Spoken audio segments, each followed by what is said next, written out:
సాక్షి రిపోర్టర్గా పనిచేస్తూ ఉంటూ దీంట్లో కేటీఎంస్లోకి వచ్చేసి నాకు శ్రీనివాస్ సార్ గారు నాకు ఆప్షన్ ఇచ్చారు.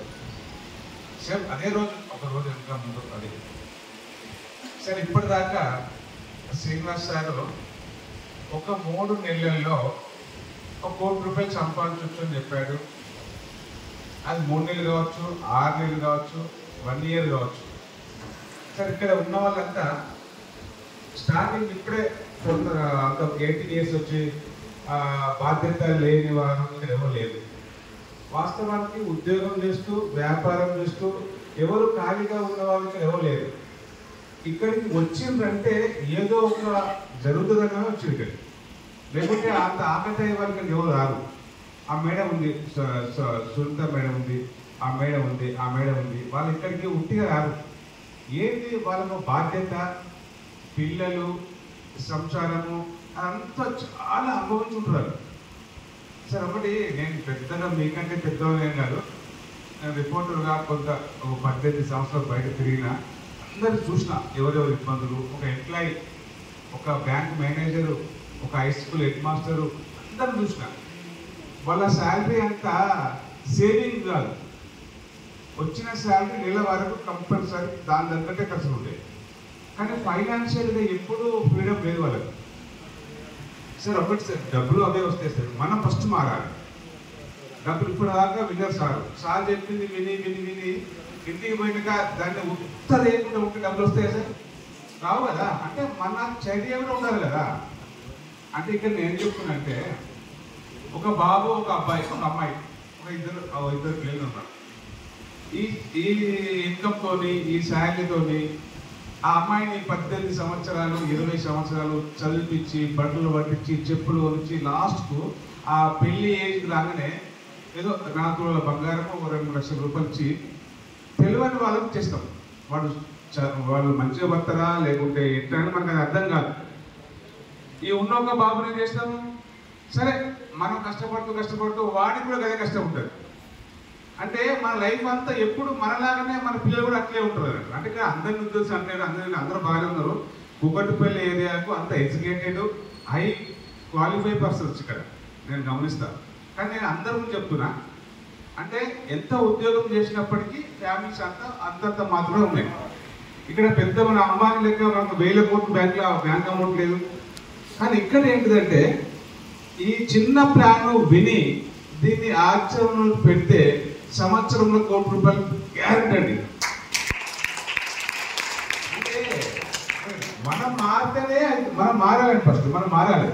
మనకున్న 2 పిల్లల్ని జీవితాంతం మనలాగానే ఉంచుదామా? వీటికి 2 కోట్లు, ఆ అమ్మాయికి ₹1 కోటి సంపాదిస్తే అతనికి అమ్మాయికి కూడా సేమ్ ఆ స్టేజ్ వాళ్ళనే పెళ్లి చేస్తాం. ఈ అబ్బాయికి కూడా సేమ్ వీడు డాక్టర్గా అయితే ఆ సేమ్ ఏజ్ వాళ్ళనే పెళ్లి చేస్తాం. వాళ్ళకు పుట్టిన పిల్లలు కూడా సేమ్ వాళ్ళగా తయారవుతారు. అంటే వాళ్ళకు పూర్ అనేది వాళ్ళకి అర్థం కాదు. ఎప్పుడు డబ్బులు ఇవ్వలేదు. మనమే 2 కోట్లు ఇస్తుంది, వాడు 2 కోట్లతో వాడేమో బిజినెస్ ఏమో చేస్తారు, షేర్ మార్కెట్ ఏదో తెలియదు, చదివించినాం కదా. అంటే ఇక్కడ చదివించడం వల్ల విజ్ఞానం వస్తుంది, ఉద్యోగం కాదు. ఆ విజ్ఞానంతో వాడు పడతాడు బయట. ఆ ఇద్దరు పిల్లలు వాళ్ళకు పుట్టిన పిల్లలు ఆ తరం అంతా రిచ్ అయిపోతారు వాళ్ళు. అంటే మనం ఇక్కడ ఇద్దరిని మార్చితే మన దగ్గర నుంచి మన పిల్లలు వాళ్ళ పిల్లలు ఒక 1000 మంది తయారైతే కూడా వాళ్ళకి ఇబ్బందులు అనేవి ఉండేనట్టు. అంటే జస్ట్ చూడండి ఒకసారి, మనం కనుక ఈ ఇన్వెస్ట్మెంట్ లేదు కదా, రిస్క్ లేదు, ప్రజెంట్ మనం ఏ పని చేస్తున్నామో ఆ పనికి ఆటంకం లేదు. ఇందులో జస్ట్ మనం కనుక ఒక గంట సేపు, ఉదయం సాయంత్రం గంట సేపు ఆలోచిస్తే దీంట్లో ₹1 కోటి కదండి. రాత్రికైనా ప్లాన్ చేసినామా? రాత్రి ఆయన ఏం ఆలోచించిందంటే, సార్ యాదగిరి సార్ అని ఆయన రియల్ ఎస్టేట్లా యాదగిరి గుట్ట, ఆలేరు రకరకాల వెంచర్లు చేసి ఇప్పుడు నాగోళ్ళ ₹2,50,000 కిరాయి కడుతూ ఎప్పుడైనా డెవలప్ కాకపోతేనా ఇది రియల్ ఎస్టేట్ ఇంకా పుంజుగా రాదా? అప్పుడప్పుడు అన్ని చేసి ఇప్పుడు 0 7 మంది పార్ట్నర్షిప్ అట. 7 మంది పార్ట్నర్షిప్ నాగోళ్ళ ఆఫీస్ అట. నెలకు ₹2,50,000 ఇంటికి అర్థం మనిషి బంగారం మొదలుపెట్టి. అంటే ఆఫీస్ మెయింటైన్ చేయాలి, ఎంప్లాయీస్ ఉండాలి, కానీ బిజినెస్ కూడా ఏం లేదు వాళ్ళకు. ఇది రైతు సార్ అని చెప్పాడట. ఆయన మొన్న మీటింగ్ వచ్చి మీటింగ్ విన్నాడు. విని ఇది మీటింగ్ ఇట్లా కాదు, పర్సనల్గా పోతాను, రాత్రి మా ఇంటికి వచ్చారు. ఆయన చూసుకోండి, ఈయన ఒక లాయరు ఆయన. సార్ ఇది ఏంటి సార్, నాకు ఇది ఏడేమస్ ఏంటి, ఇది ఏబి ఇద్దరు చేస్తే ₹1,00,000 వస్తాయి అంటారు. అదే విధంగా 7 మంది మేమే ఉండి 7 మంది మేమే యాడ్ చేసుకొని వాళ్ళు నాకు డ్రాయింగ్ ఇస్తూ ఉంచారు. ఒక్క నెలకు 10 కోట్లు సంపాదించవచ్చు అని వాళ్ళు ఉంచారు. నేను స్టాండ్ అయినా, సార్ మేము ఇంత దూరం ఆలోచించలేదు, మేము సంవత్సరం ₹1,00,000 అనుకున్నాం, కానీ నేను చెప్పినప్పుడు అంటే ఆయన ఆలోచన విధానం అట్లా ఉన్నట్టు ఆయన బాగా అర్థమైంది.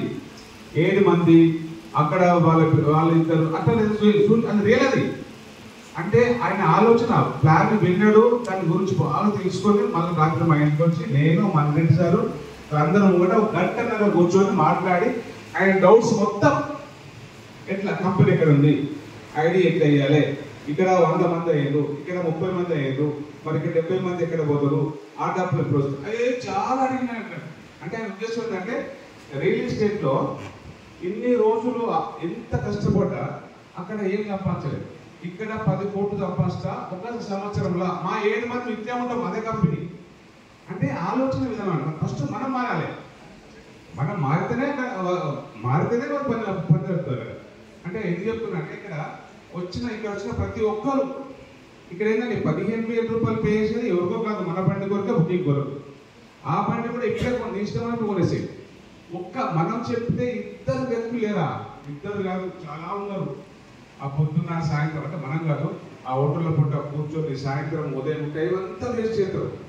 సార్ నేను రిపోర్టర్గా ఉండి నాకు ఈ విషయం తెలియగానే అప్పటి నుంచి ఇప్పటి వరకు నాకు జైష మొత్తం కేడియం ఇస్తుంది. అంటే మనం అనుకోవాలి, ఆ అనుకోవడంతో పాటు సక్సెస్, అనుకోలేదనుకో సక్సెస్ వెళ్తారు.